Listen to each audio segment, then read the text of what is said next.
I guess we're live. So I'm just going to wait for a few people to turn up, and then I'll give you a bit of a shop tour, a bit of an introduction um, about me and what I do, and tell you a little bit about the bookbinding club and all the other activities that I'm up to. So I'll just wait 5 minutes.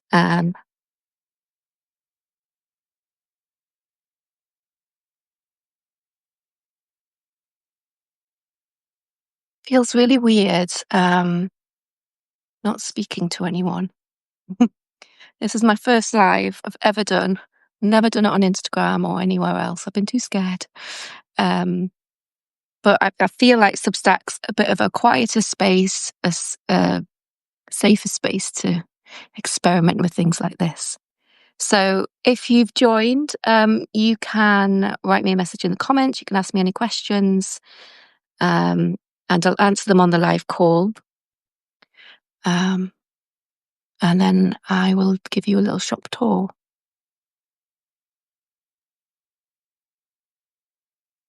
I've also got a load of books to show you from projects that I've done over the past 5 years, projects that are in the Substack membership. Someone's coming.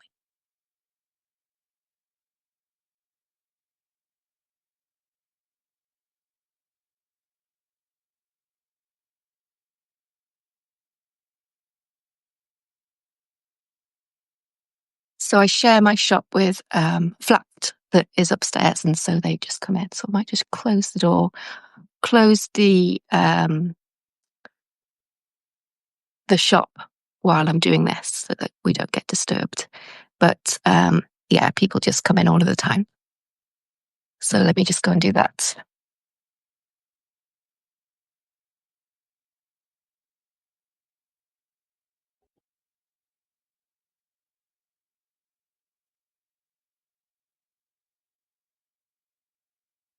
So I'm just trying to work out where you see the messages. Debbie Bird has said hello. Hello. Got some faces that I recognize and some people who I don't. So please just say hello, introduce yourselves. I'm going to wait until 12 because that's where the time I said I would start, and I don't want anyone to miss the beginning, which is the shop tour and a bit of an introduction.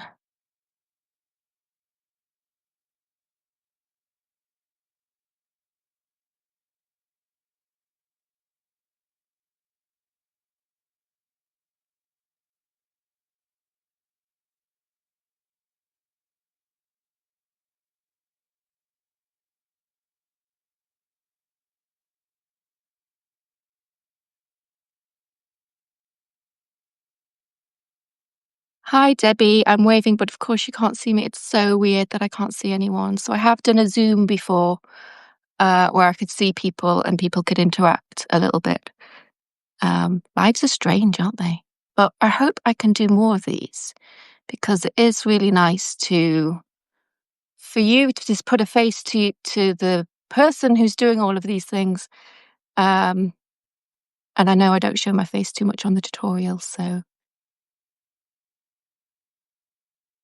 it is quite nice to do. But yes, leave me lots of comments and then at least I can reply. Hi, it's Jan Brown here. Hi, Jan. Just looking at all the comments. Melanie. Hi, Melanie. Melanie's great. She just posts lots of books in my Facebook group. So, and we've had some emails back and forth, which is lovely.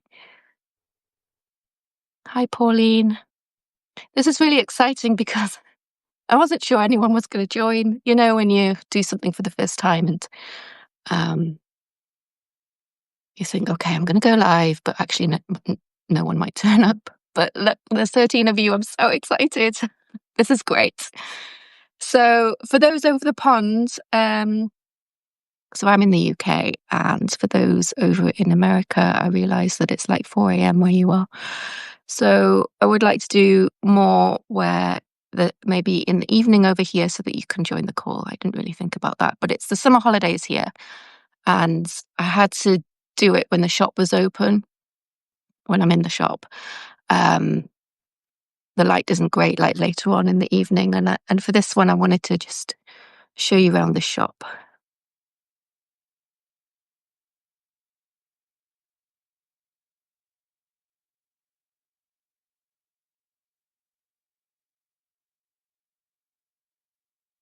Ah, hi Yvette. Hi Michelle. Michelle and I met in person. Michelle did like one of my first ever tutorials, I think. So I started running tutorials, online tutorials, five years ago, 6 years ago now, I think it was. So Michelle's been here from the beginning. And then we got to meet in person maybe a year ago or a couple of years ago. And actually, since I've opened the shop, I've had loads of customers who know me online have popped in, and then I've got to meet people in person. It's great to have that online business and now the physical shop where I can meet people and have a chat with them. I'm very friendly. So if you are ever in Hexham, please do pop in. Send me a message if you're coming. It's always really lovely to meet some of the people who are joining me online in person. Hi, Melanie. Okay, so it's 12:01. Shall I just get going?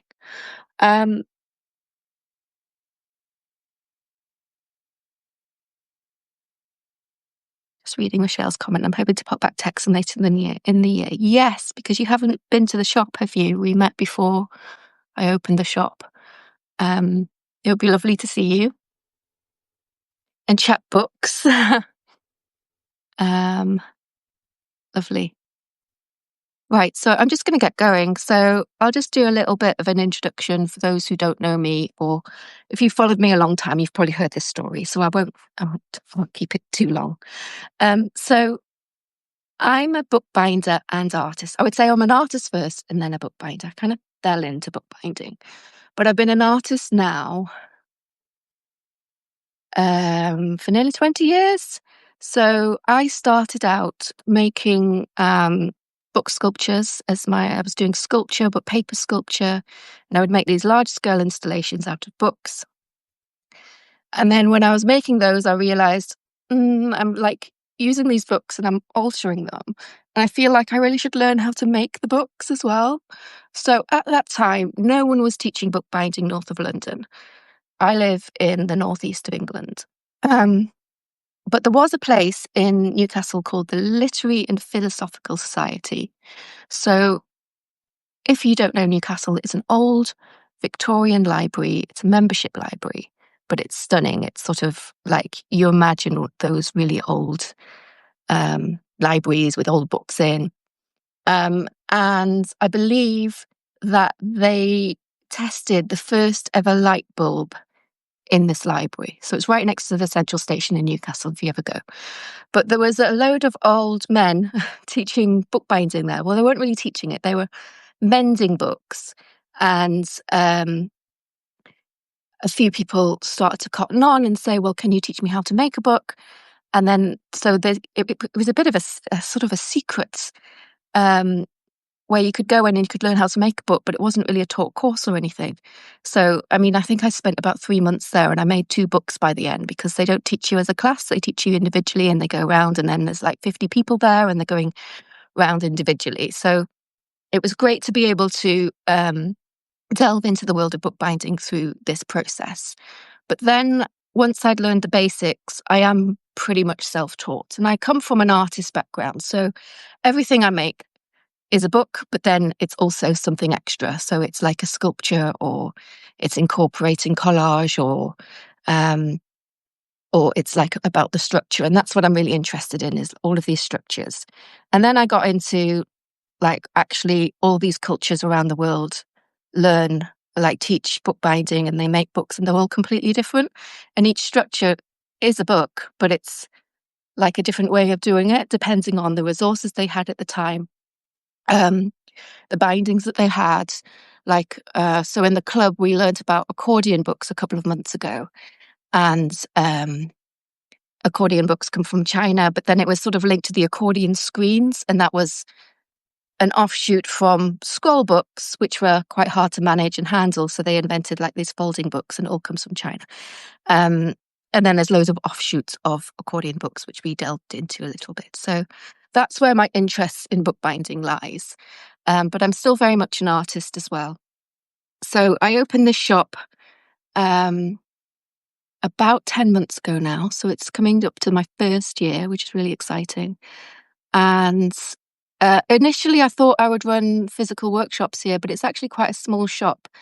And I needed to put things on the walls, and I was already making these maps, origami maps, where you could choose a location, and I would fold it into an origami depiction and then frame it. And that has just gone wild in Hexham. So Hexham, if you don't know, is like a rural, semi-rural market town where there's lots of green spaces, dark skies. So a lot of people come here to do walking trails or walking tours. And obviously they need a map, and they probably have a lot of interest in maps. So it's sort of gone really, really well. So I've got my online business, which is teaching bookbinding, this, and then the Substack club as well. And then, but in the shop, it's mostly maps. So I'm going to take you on a little tour. So while I'm doing the tour, please write messages so I've got things to answer. And I'm just going to take you around. So this is the space. As you can see, it is quite small. I'll do a 360. That's my little workshop space. That's the messy area, which we won't spend too much time in. And then here's my plan chest full of papers. So it's hard to tell that I have so many courses online that you'd think that it would be filled with like loads of kits and papers, but I actually make everything, all the kits I make to order, and I often use the same papers to save space and money. So yeah, and that's how I operate. I'm not a big business. I don't get like thousands of orders in. I get enough to like keep everyone happy, hopefully. And then these are, I sell the toolkits. So I recently bought these IKEA trays, which are great. So now I can sort of put all of my bone folders and all my threads and everything. And when I'm making up the kits, that's easy. And then I also sell those in the shop. I'm in the middle of making some books for the shop. So I don't do a lot of bookbinding. You wouldn't think, would you? But because I actually have bookbinding business, you'd think I'd be like making books all the time, but I don't really have time for that. I'm packing orders mostly. But I am making like a load of books for offcuts of maps. So in the bookbinding club, I'm going to be showing you how to make, well, we're going to do a tutorial on how to make book cloth.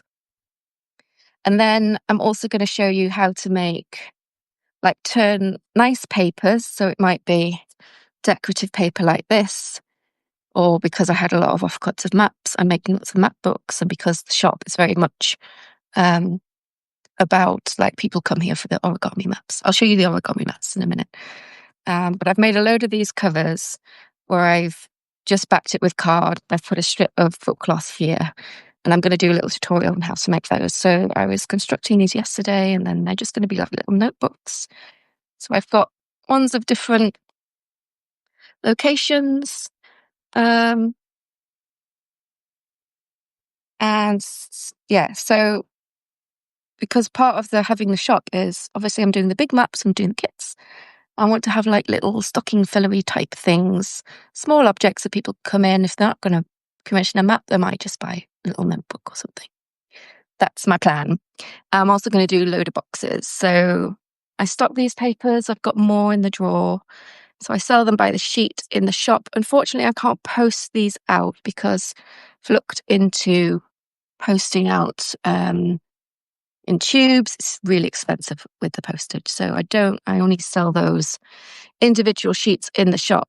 However, I also use these, I sort of cut them down for the kits because we're never making books that are more than A4. So I tend to cut them down so that, you know, they can go in an A4 box, which is quite inexpensive to post. So yeah, you have to think about all of these things. So the map work is here. This one is a modular origami map, which I actually made for the Venice Biennale, which was exciting. But the commissions are basically this sort of fold.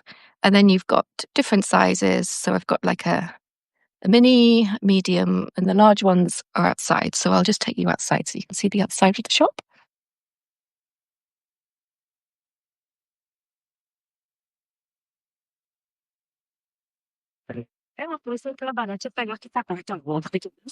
Hello.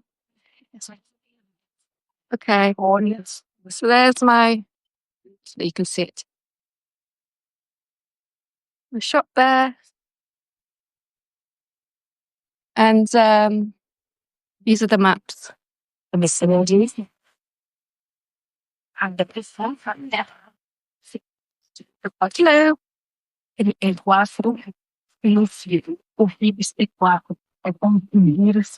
So that's the shop. What do you think? I'm just going back inside. I'm going to close the door because people will come in. So I don't do that.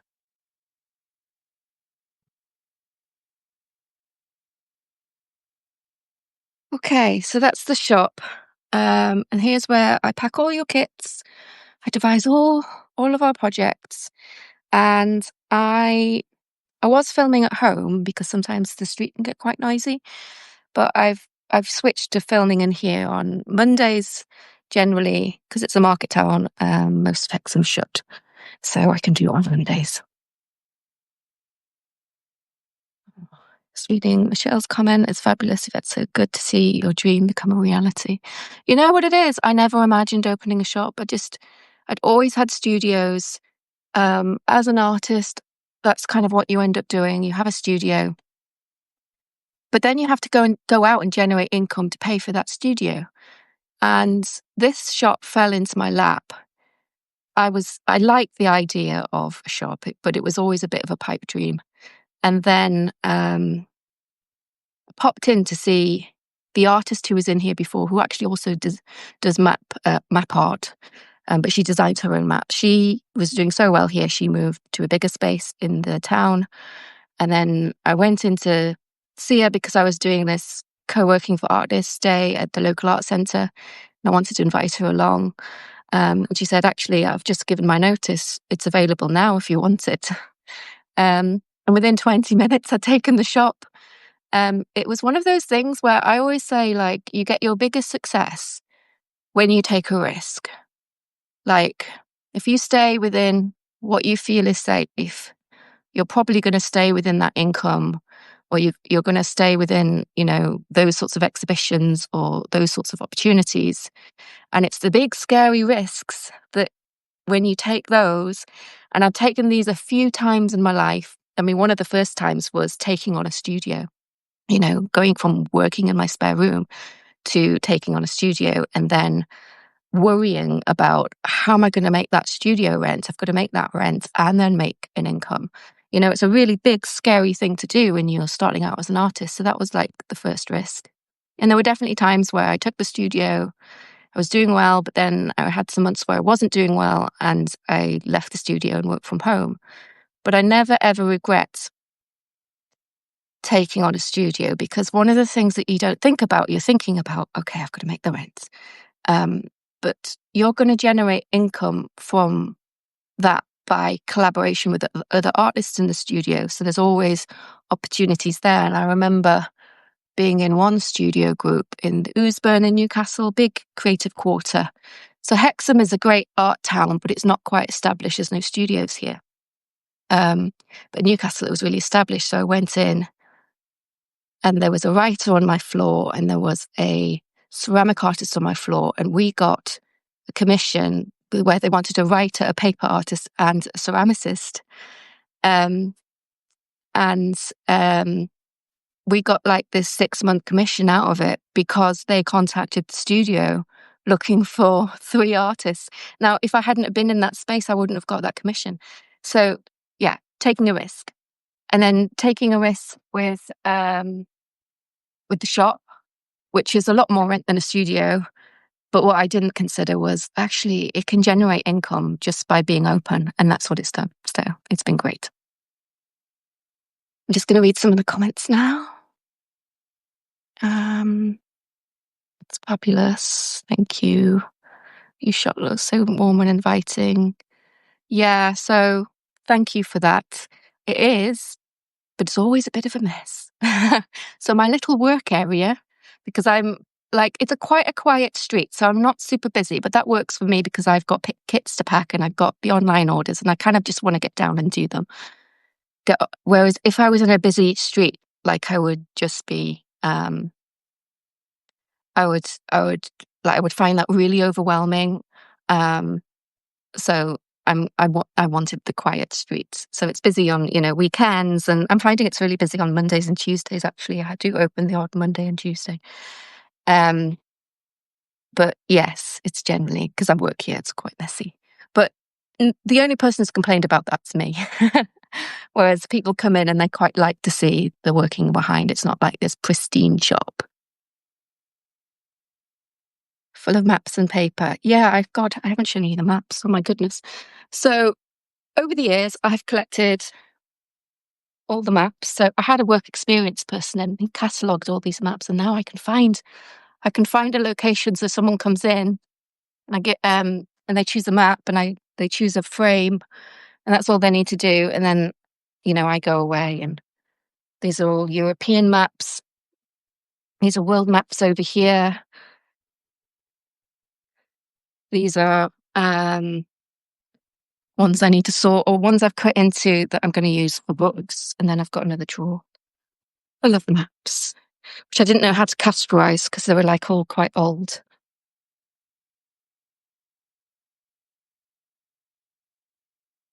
So yeah, lots and lots and lots of maps. Excuse me. Very inspiring. You should be I am so proud. I am. It's great. It's amazing. Like, if you'd have told 20-year-old me, you're going to have a successful online bookbinding business, you're going to have a shop, you're going to be a full-time artist, you're not going to have to work jobs, which is what I started off doing. So I started selling on Etsy, and I was working doing admin during the day. If someone had said that to me, I wouldn't have believed them. I really wouldn't have believed them. It's okay to be a bit of a mess. I'm pleased you said that.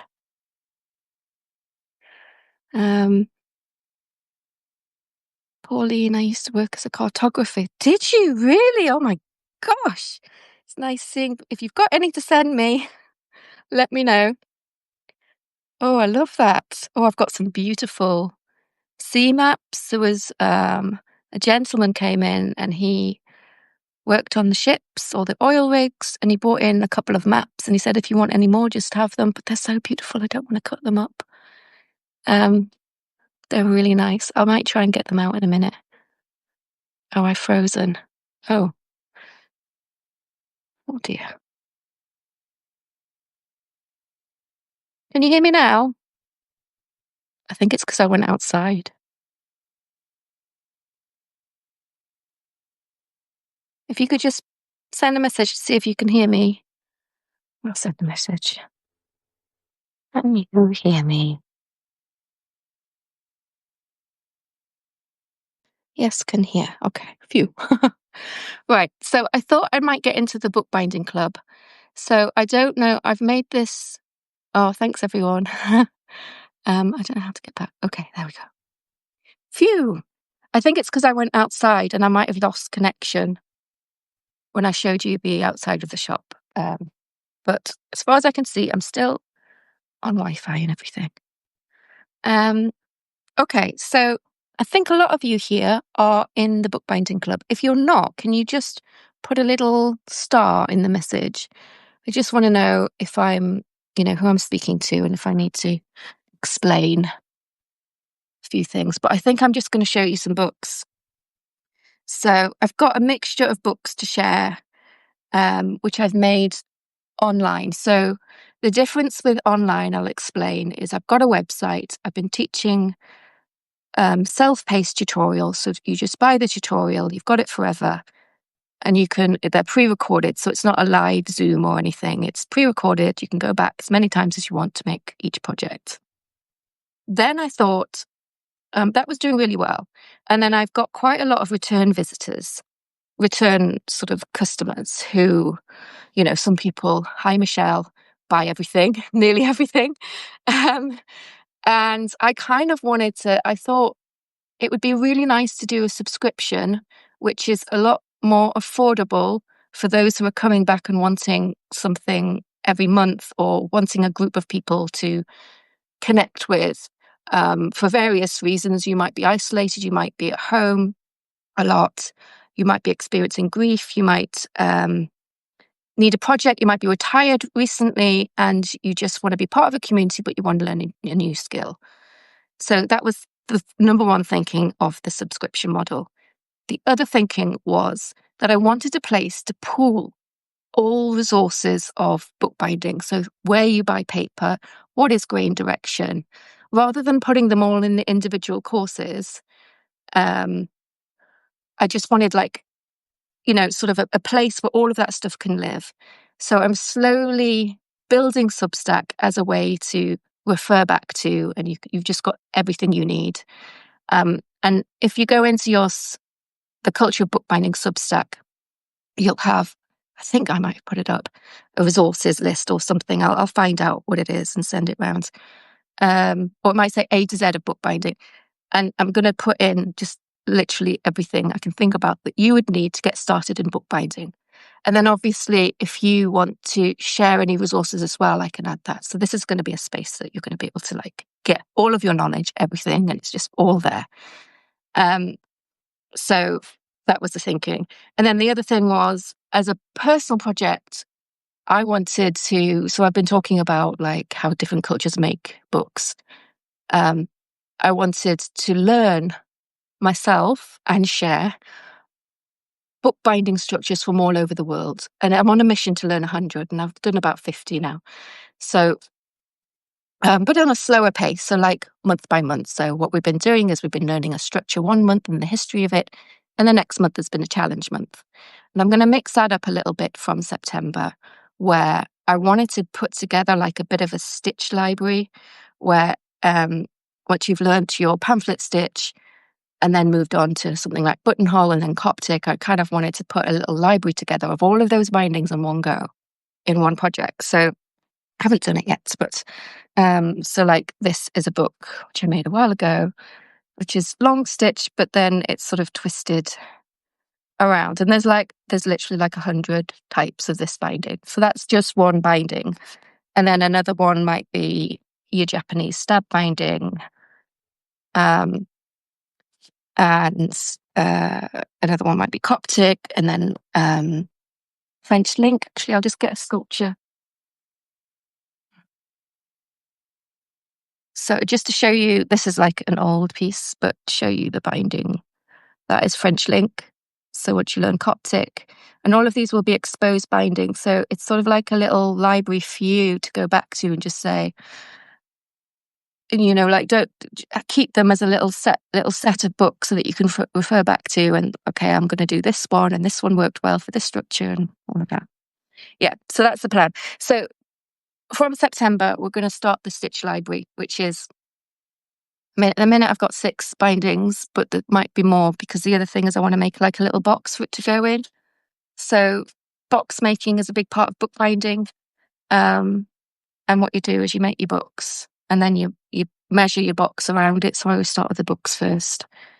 So for instance, the Japanese, there's 3 bindings there, of which there are many, many more, and it's just using the same 3 holes, but you're maybe adding extra holes here to get different patterns on. So I did that one a couple of years ago, when you make the slipcase that goes in it, which is quite simple. It's the easiest box to make. So I just think we should do that, basically. So I'm probably going to leave the challenge, or I might still put some challenges in each month. But because there's so many books to make, I kind of want to get going. One project, 1 book per month. So that's like, I feel that's really achievable to just learn that bindings. And one question I've got for everyone is, would you want like a bind along live or Zoom or something like that? So obviously I'll do the tutorial, but I think one of the things is about the club in particular is coming together, doing something together. And it might be you watch the tutorial and then we just come along and it's a mate day. And we just make it all. You could have your little tutorial going in the background. Let me know if you fancy that. Just a thought. You'll get the tutorial anyway. You can make it in your own time. But if you did want me to schedule like a live or a Zoom or something, please let me know. Okay, so I'm just going to share some books. So if you're new to the bookbinding club, I'll just share what we've kind of projects we've made. So we started off with accordion books. I haven't got the basic accordion here, but you know, you do your accordion. And then I put some stitch pages in as well. So you can see the green paper is the accordion book. And then you can add little stitch ones. There's a pamphlet tutorial. If you go to tutorials on the Culture Bookbinding group, all the tutorials are listed in one place. So that's what I'm doing now, is putting all the tutorials together so that if you'll want to come back like in 6 months' time and, I want to make a pamphlet. So that was one. So, I mean, this tutorial's in there if you're in the group. And then what's that one? Oh, it's the same one. I think I always do a test one and then I do one for the video. Got to make sure it works first. And then because we were doing accordions and it was Easter, I thought we'd do this is called a flag book. So you can see the accordion on the brown and then you close it up like that and it's a little book. And then did it the right way. And then I made like these little eggs.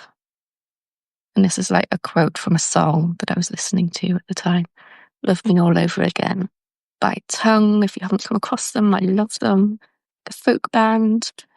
And then last month we did the scroll book. I'm just unraveling it. So what you can do is a little message. I think a few people have done this one and shared images, and there's some really beautiful books have gone out there. So it's really about learning the structure and then just doing your own thing with it. Letting it fit in with your practice, with what you're working on, with, if you've got birthdays coming up. So this is a wooden spool, and it's slightly bigger than, your sewing spools, although you can use those. Anything with like a bar on it. I mean, I took apart an old toy car to make one, but I've got a few of these kits left if anyone does want one. All I used was, and this is Hanji paper, like Japanese thin paper. You can get these easily, and then a button. You don't need to buy my kit. You can just source these yourself. Excuse me. And I think that's where we're up to. I did get a bit of ill health in that month. I was going to share a sashiko embroidered scroll as well, because I came from a background in textiles, and how I got into bookbinding was the sewing. The exposed bindings, Coptic exposed stitch was one of the first books I ever made. I used to sell them on Etsy. And so anything I get to do sewing, I love. I'm just going to go through some of the comments before I move on. So you can all hear me. Good. Looking forward to the Stitch Library. Okay, great. I'm so excited about that. And you're up for maybe doing a live Zoom. If you want to put in the comments whereabouts in the world you're from, because I'll just schedule it so that it fits. I know we've got a few American, European, Australian. I think there's a member from Brazil. So it's just like working out what is Hanji paper. I shall show you. Ooh. What did I do with Hanji paper? So Hanji paper is basically mulberry paper. Japanese paper, the thin, what's called washi, or it's called kozo. There's Hanji, which means paper, handmade paper in Korean. And it's all made from the tree of the mulberry, the bark of the mulberry tree. So in the West, we made paper made from cotton. So you'll hear cotton rag paper a lot of the time. Like watercolor would be cotton rag paper.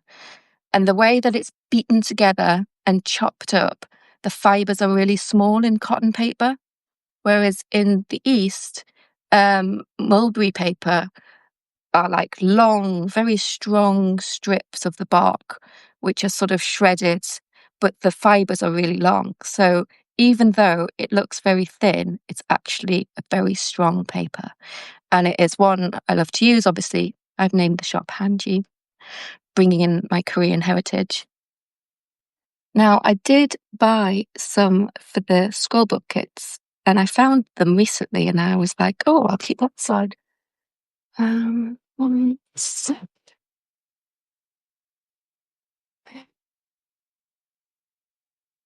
So this paper comes from China, and it's probably best seen in the light, where you can sort of see the fibers. So I've got some of this left, which I use for the scrollbook kit. So hopefully you can sort of see, like, yeah. So that's mulberry paper. Really hard to get hold of really good mulberry paper in the UK, I found. So I try and buy mine from Korea, or I'm planning a trip to Korea next year to take my daughter, and I'm basically taking an empty suitcase to fill with paper and skincare, because that's what my daughter's into. Right. Okay, so we got a lot of UK people. Live meetings are great. Are recordings available to be viewed later? Yes. So my understanding is all of this, all of the lives will be recorded and will be sent as a separate email. I can send it as a post, so I'll just do that. And then I'll file it. Maybe I'll set up a new tab that says live, so you can watch all the lives. They're all in one place. Mostly UK here, obviously, because of the time. But yeah, I think there's definitely some American, Canadian people from all over the world, which is fab. Have we got anyone from Hexham here? I think there are a few from Hexham who've signed up when they came into the shop. I'm going to be doing some workshops in the shop. So the workshop I'm doing next is this recipe box. So it's a wraparound. Some of you have probably already done this. I did this as a tutorial probably about 3 years ago. Just wanted to show you the cover. It's like one piece of book cloth with the board cut out so you can fold it. So it's all measured. All the measurements are online. And I'm slowly going to repeat some of my online courses in the shop, so I can have about 4 people in. I did one last week, and we made the travel book, which is a lot of you, I think, have done this. ML envelopes, paper, maps, of course. And then I taught myself how to do this elasticated enclosure as well. So we did that one. I've got another one this Friday. If anyone is from Hexham, I've got one place left for that. Tanya's from Oregon. I knew there was some USA ones. Now, I've got something to say on USA shipping for kits. Unfortunately, I think I'm going to have to turn off shipping to the US because of the new taxes that are coming in. Now, I've spoken to some other small businesses. I wanted to know if anyone else was stopping their shipping and the reasons why, or if they were going to continue shipping to America. Now, I don't want to turn off shipping to America. Probably about 40% of my customers come from America. It's going to be a real hit on my business if I stop shipping. However, my understanding is, which is absolutely ridiculous, is if you were to order something from me, like a kit for $10, you're going to be hit with a tax of like a flat fee of $80. Which is absolutely ridiculous. And I can't do that to people. So the cutoff in the UK is the 29th of August. But obviously I'll have to cut it off a few days before then, because just in case I think it has to reach, I don't know if it has to reach America on the 29th. And then obviously like you'll get caught up with the customs if I posted it on the 29th and then you got it, early September, then you would miss that deadline. Anyway, it's rubbish. Absolutely rubbish. So I'm really sorry if you are in the US. I would say if you wanted anything from me, just put an order in now. And if you are next to each other or if there's a few of you together and you want to just split the shipping cost, I could definitely do that. Just send me a message. But yeah, that's a bit rubbish. So questions. Have you got any questions for me? And I'll answer them. Let me just grab some water. I sort of regret wearing this top. It's made of wool. And I'm a woman about to go into perimenopause. So it's very, very hot.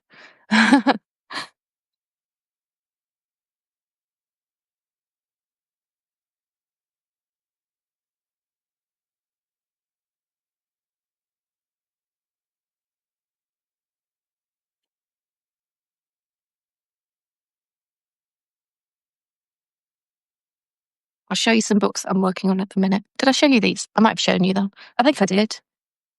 I think I did show you these. Oh yes, I was going to do that as a tutorial. So this month we're going to do how to turn paper into a soft book cover. And I'm going to show you how to use, turn any I'm going to use cotton fabric. You want your fabric, we're going to make book cloth. You want your fabric to be fairly thin. I've tried it with linen and it's a bit thick in terms of when you're covering your book, your corners are going to be like really big and bulky. I haven't had any success with like a thicker fabric like linen. So I'm just going to do thin cotton. The kind you get as fat quarters is what I'm going to get. And we're going to back it and then I'll show you how to cover it. Well, I mean, you'll know how to cover it. Yeah, book cloth.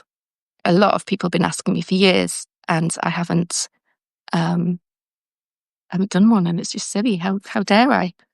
I'm going to do that anyway and then put some resources up on this month. And then next month we'll start the Stitch library. Where do you source your maps? They seem to be going out of fashion with the onset of Google Maps. You know what? There's maps everywhere. A lot of charity shops. But I've put a sign in my window now that say, drop your maps off here. Because there's an Oxfam bookshop, a charity shop around the corner from me.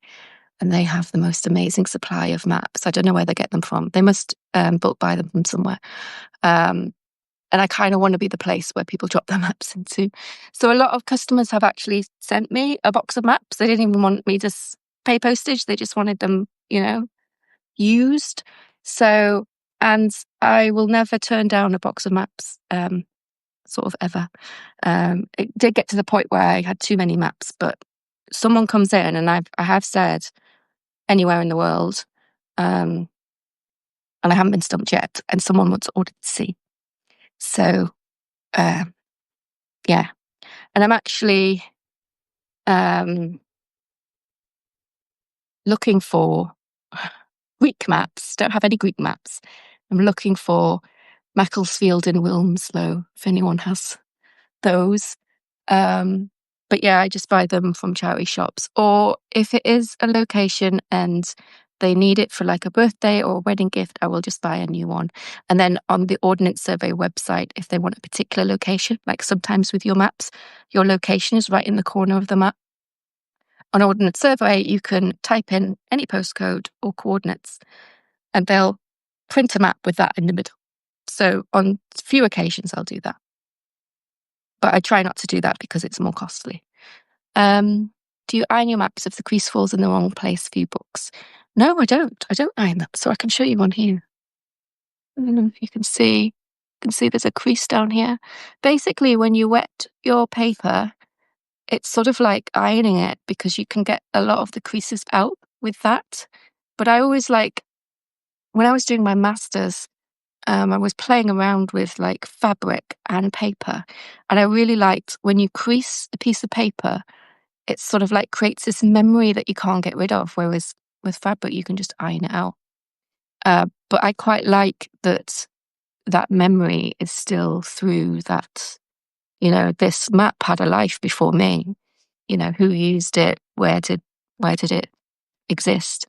And a big part, the idea of using used maps is to, have that memory in there as well. I'm not here to like make perfect books. I'm here to use make recycle books.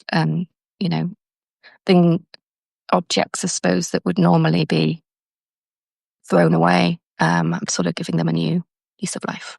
So, and it's another way of saying my books don't have to be perfect. And actually, I really like an imperfect book. Don't like a perfect book.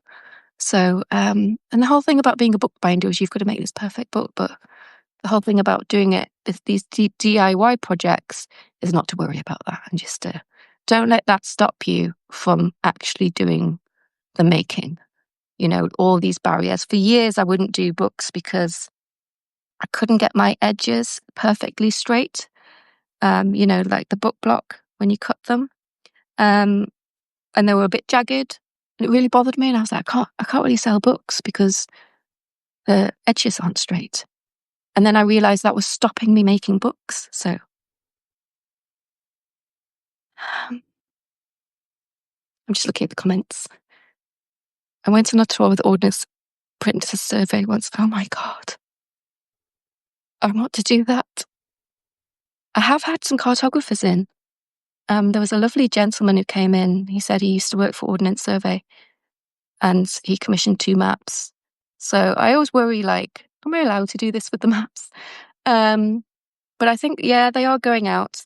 It's all going digital now, and actually I still use Google Maps to find a location. So if I can't see it on the map, I'll cross-reference it with Google. And then I've got like this giant magnifying glass where I can, because my eyesight's not what it was. Handmade books should need to look perfect. That is their part of their charm. I'm learning that. Absolutely. Absolutely. Yeah. It does not need to be perfect. Yeah.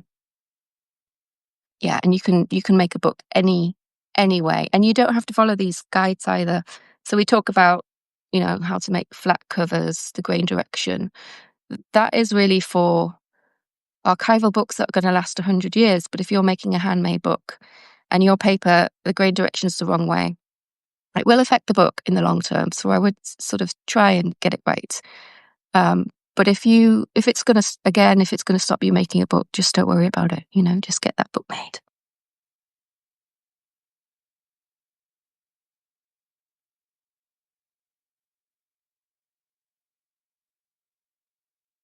Okay. Is there anything else you would like to know? So you can expect the book cloth tutorials. I'm going to film them this week, so they should go up hopefully by the weekend, but it might be early next week. Going on holiday next week. Going to go and visit the studio that I mentioned where they needed a ceramic artist. So me and this ceramic artist Judith Davies used to share a studio together, and she's moved up to Dundee now, and I haven't been to see her. She moved up 5 years ago. Shocking. So I'm going to go and see her, and that's just a great personal development thing for me, because when we get together, we're always talking about art. We've made art together. We've done shows together. So it's a holiday, but it's also like big professional development, like just to, throw our ideas onto the table. Recommendation for a heavy guillotine. Now, I have 2 guillotines. You'll see these book cutters around. Don't buy them. They're rubbish. I think Vivor do them. They're so heavy. It's underneath my table. I can't even lift it because I actually have tendonitis in this arm, possibly from bookbinding, possibly from gardening. So I would not recommend getting them. What happens is they've got one-sided clamp and you put it down. And if you've already sewn your book block, like it's advertised to cut book blocks, it's a waste of money. It basically when you put the clamp down, it skews it. So you're never going to get a straight cut. So don't make the mistake I did and buy one of these book cutters. The guillotine I use most is actually over here. which I believe I got from, oh, sorry, hang on. Can you see that? Can you see that?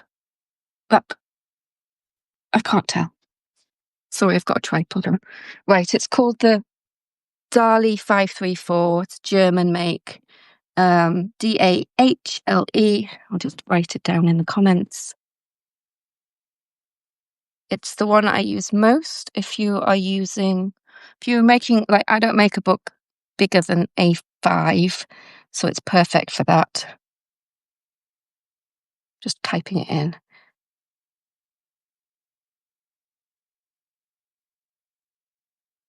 Oh, how do you send it? Oh, I've sent it. Have I sent it?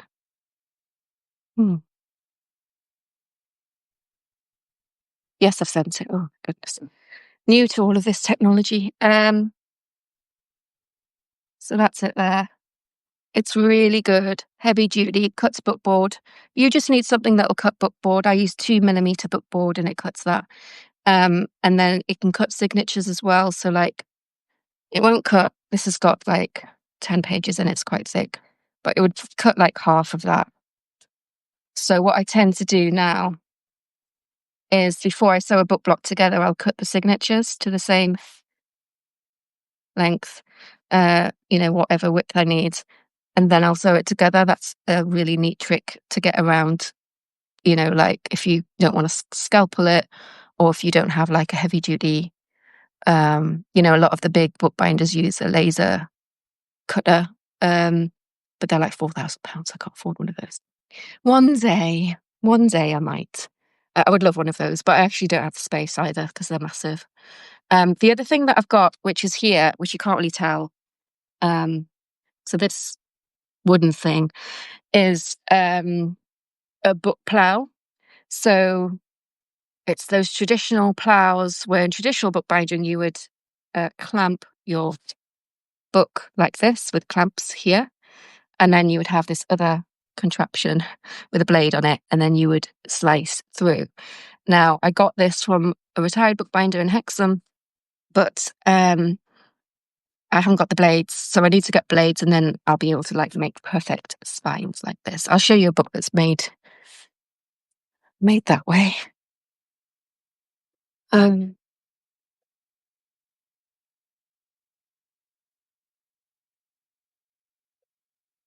So this book, to get that perfect flush, that was made on a book plough. So so I need to get blades for that, so then I can use it. But I think that's probably the biggest barrier is actually cutting those edges. But we're not making perfect books, are we? We're making imperfect books. So it doesn't matter. Okay, if you've got any questions, just pop them in, and I'm going to end the call in the next 5 minutes. Is there anything that you want to know?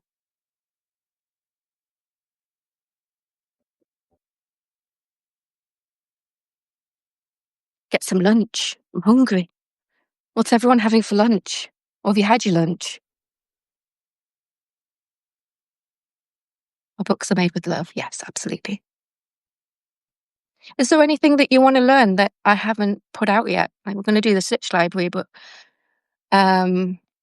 what else would you like? I think a few people have asked me about doing a rebind, like getting an old text to rebind. I could do a very basic tutorial on that, but book conservation is a whole other world. It's like you need a master's in it, really. But I could say, for instance, you've got a paperback that's broken. I could do a tutorial on that. Chicken salad sounds lovely. Not sure what I'm going to have. Do have banana in my bag. I'm going to start there. Oh, yes, please. Yeah, rebind tutorial. Yeah, so there's loads. I don't know if you've seen them. A lot of the younger audience, like teenagers, 20s, they're really into rebinding either fan fiction or their favorite text block where they redesign the cover, and they use a Cricut maker. Has anyone got a Cricut maker? Pardon me, for this. So they use like sticky vinyl or iron on vinyl,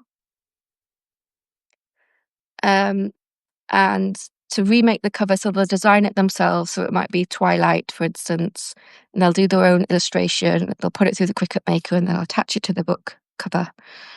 And then they will, I don't know if they'll rebind the book or if they'll just use the textbook and just make the new cover. It's a huge thing. And I feel like I have a Cricut Maker and I could do that. I might give it a go. Would anyone be interested in that?